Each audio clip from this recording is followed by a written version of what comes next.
Ya, halo teman-teman. Semoga lo dalam keadaan sehat dan kembali lagi di channel gua. Ini video gua rekam jam 1 dini hari Minggu 1:04 lebih tepatnya di tengah pertandingan antara Liverpool dan Arsenal. Kenapa gue buat video ini cepet sekarang? Karena mungkin dulu ya udah bisa baca dari thumbnailnya lah ya. Em, Kekalahan MU dari Watford. Ya ini membuat dunia permayaan, dunia persosmedan rame dengan memenya, eh kemudian juga ya macem-macem lah ya. Ada yang menanggapi dengan serius, ada yang bercanda. Dan tapi gue mau begini, gue mau mengembalikan pertanyaan ini, gue kembalikan kepada lu terutama fans MU.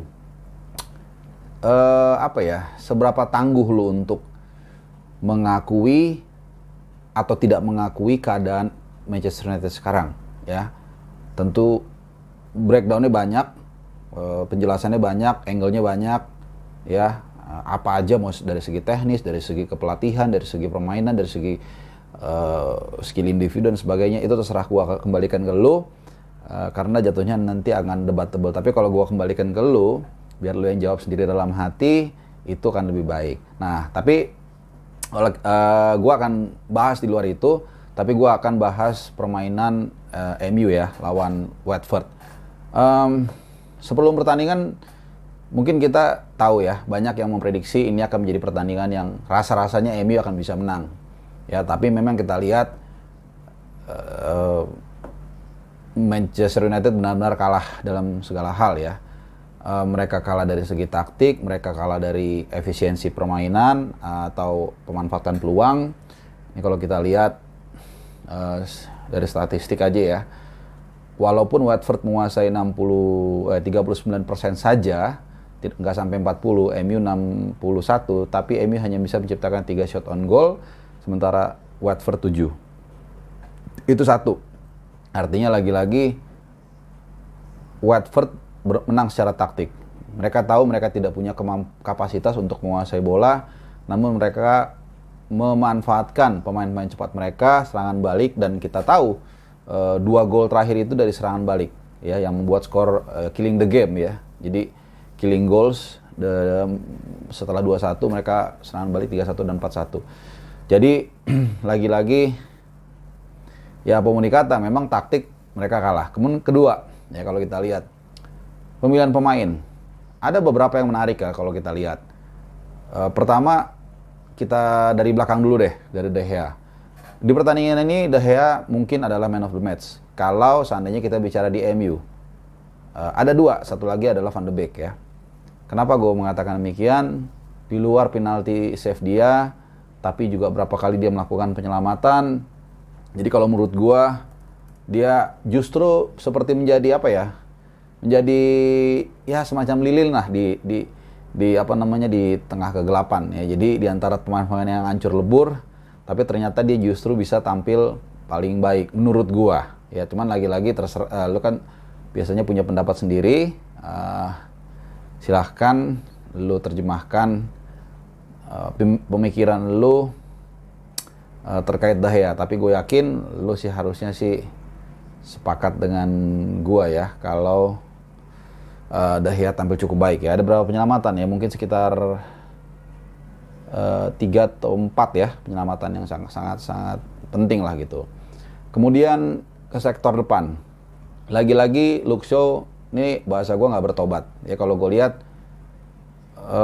sebenarnya nggak salah dia 100% sih. Harusnya Ole juga berperan di situ. Ketika daerahnya banyak diekspos lawan, dia berapa kali telat untuk turun mengcover serangan balik. Ya, ini juga satu poin yang jelas-jelas melawan Liverpool, kalau lu ingat, ini benar-benar dihajar habis-habisan sama Muhammad Salah, dan ternyata ini tidak ada yang berubah. Kemudian kita geser ke tengah. Nah, ini yang menarik, Harry Maguire. Gue harus mengatakan lagi, akhirnya seluruh opini gue soal Maguire busuk ini tergenapi ya. Karena apa? Waktu awal-awal gue siaran di DPI, banyak yang mencerca gua, bahkan yang banyak menyerang gua, mengatakan nggak ngerti bola lah, kemudian nggak ada dasarnya, kemudian segala macem lah gitu. Oke, nggak apa-apa. Kemudian gue sajikan fakta dan data, bahkan statistik ya, karena biasanya orang kan gitu, minta bukti, mana download katanya, mana buktinya gitu, statistiknya. Secara statistik lo lihat ya, dari musim lalu sampai musim ini, dari beberapa variabel, misalnya areal duel, kemudian juga bola-bola udara, ini banyak atau tidak baik lah gitu ya, nggak bagus. Jadi bukan yang ada di posisi atas gitu ya. Jadi secara statistik individu dia juga nggak kelihatan nggak bagus. Itu yang pertama. Yang kedua, dari segi trofi, nggak ada trofi yang dihasilkan. Oke, yang ketiga, musim ini, ketika kemarin kalah lawan seri ya kalau nggak salah lawan Atalanta, kemudian lawan Liverpool segala macam, lawan City, oh ini baru pulih dari cedera. Sekarang lu lihat tadi barusan tadi malam ya, seorang back termahal di dunia bisa build up serangan seceroboh itu. Ini dan gini loh, lu tahu lu seorang pemain belakang, lu udah kartu kuning, seharusnya lu bermain lebih taktis, lebih aman untuk menghindari kartu kuning yang kedua. Tapi dia enggak, dan ini adalah salah satu kelemahan Harry Maguire. Dia kalau bahasa Inggrisnya take it for granted ya ketika build up serangan. Dia terlalu menganggap remeh. Ya lu lihat cara bawa bolanya itu terlalu ngegampangin. Dan ada satu momen, atau bukan satu, malah beberapa kali dia ngasih bola susah ke temennya ketika build up serangan. Nah ini gue nggak tahu apakah di instruksi dari Solskjaer, dari Ole untuk ya memang tugas dia membangun serangan. Gue tahu build up dari awal, cuman apakah memang Ole juga nggak tahu bahwa Harry Maguire ini menurut gue nggak punya kemampuan untuk build up serangan sebagus Van Dijk. Ya Van Dijk itu komplit, dia bisa bola bawah, menyusur, bisa juga diagonal passingnya sangat luar biasa. Biasanya ke kanan langsung hajar ke Arnold ataupun ke TAA untuk menghindari lini tengah yang kita tahu tidak terlalu kuat. Nah ini tidak ada di Harry Maguire, tapi dia selalu mencoba untuk mau membawa bola, dan dan akibatnya kita lihat kartu merah, kerebut lawan karena menganggap remeh, dan akhirnya merusak apa ya, saat itu kondisi 2-1 kan. Artinya mungkin masih bisa at least mereka menyamakan kedudukan, dan akhirnya buyar semua. Dan akhirnya mereka kalah 4-1. Oke, Lindelof ya udahlah dari dulu gitu-gitu aja. Wan-Bissaka so-so. Nah sekarang kita ke tengah. Nah ini yang menarik ya. Gue nggak ngerti ya, double pivotnya itu dua orang tua. Berapa sih umurnya si Matic sama si ini tua-tua. Name aja apa namanya? McTominay mungkin masih muda ya, mungkin sekitar 25. Coba gue nyontek dulu. Scott McTominay. Oke, kita lihat ya. McTominay mungkin masih muda ya, 25 mungkin. Berapa? 24, oke. Matic ini 33 dan dua-duanya punya karakter yang lambat ya. Jadi gini, ini titik paling krusial, lo harus dengar ya. Ketika lo berhadapan dengan lawan yang punya serangan balik biasanya identiknya dengan kecepatan, lo menaruh dua gelandang bertahan yang lambat. Satu tua lambat, satu muda lambat. Of course, ini mudah dieksploitasi oleh lawan, dan gak heran mungkin juga Ranieri juga kaget ya, kenapa lawannya bisa menurunkan dua pemain gelandang bertahan yang lambat sekalipun. Oke, lu mungkin mengatakan lu selama ini mengejek Fred segala macam, tapi seenggaknya Fred punya kecepatan. Nah itu, ini kan simple, udah jelas lawan pasti counter attack ya, mereka tidak punya kemampuan untuk menguasai pertandingan dalam hal ball possession, sehingga yang diturunin dua pemain gelandang bertahan yang lambat. Makanya lu lihat berkali-kali saringannya bolong. Bahkan satu penalti kan juga pertama gara-gara McTominay ya, pelanggaran yang akhirnya di save sama De Gea. Jadi ini satu hal yang paling vital yang dilakukan oleh Ole, dan sebuah blunder besar. Kalau depan menurut gua nggak terlalu ada perubahan ya, karena kita lihat Rashford di kiri kalau nggak salah ya. Ronaldo ya udahlah, Ronaldo still Ronaldo. Gue yang tetap tidak habis pikir adalah diturunkannya seorang Jadon Sancho ya. Ini benar-benar gue nggak ada dasarnya. Pemain yang nggak nyetak gol sama sekali, nggak ngasih assist, dan bukan hanya itu. Kalau lo bisa berargumen mungkin, itu kan cuma di atas kertas. Begini logikanya. Ini masalah ada psikologis juga. Ketika apalagi striker ya, sebenarnya nggak hanya striker, dalam hal apapun, kadang ketika lu selalu lagi ibaratnya lagi apes lah gitu ya, kok kayaknya susah aja.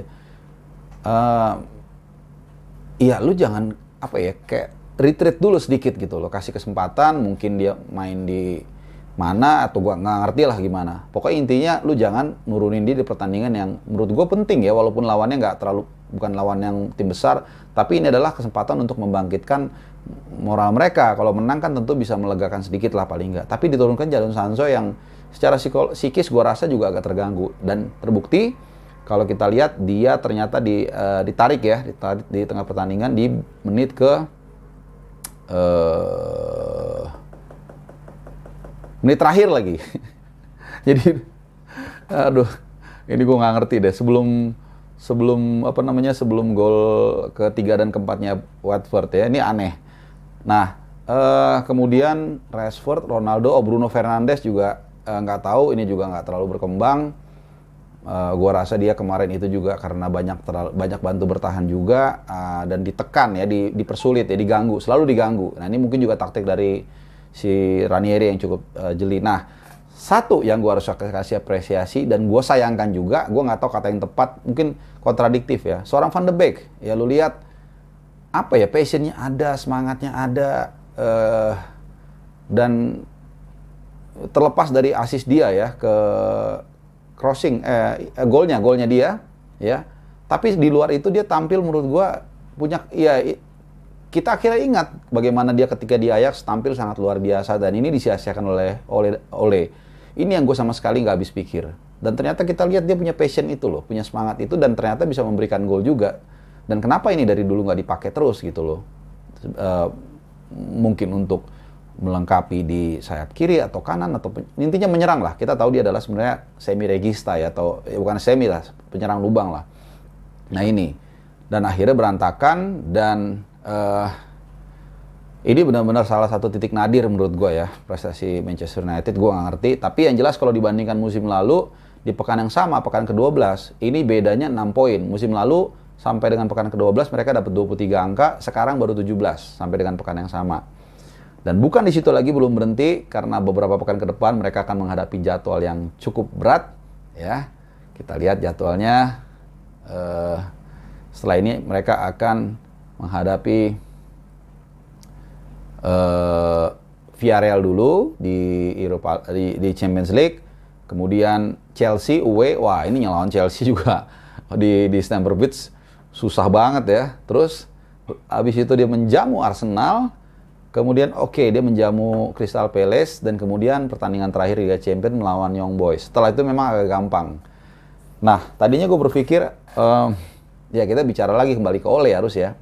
Tadinya gue berpikir Ole akan diberikan kesempatan sampai dengan awal Januari, karena memang jadwalnya ya lawan Watford harusnya kita asumsikan dia tadinya bisa menang, kemudian lawan Chelsea dan Arsenal let's say menang 1, seri 1, atau menang 1 kalah 1, kemudian sisanya 9 pertandingan, ini gampang. Tapi ternyata kita lihat konstelasi berubah dengan cepat, dan gue yakin ini akan ada pembicaraan serius terkait nasib Ole. Nah sekarang gue nggak mau panjang lebar, gue mau kembali lagi nonton Liverpool Arsenal. Yang jelas lu sendiri yang simpulkan, apakah lu masih tetap, gue nggak akan mempertanyakan kesetiaan lu dukung tim kesayangan lu, itu hak lu, tapi apakah lu benar-benar yakin lu puas dengan performa tim lu seperti melawan Watford?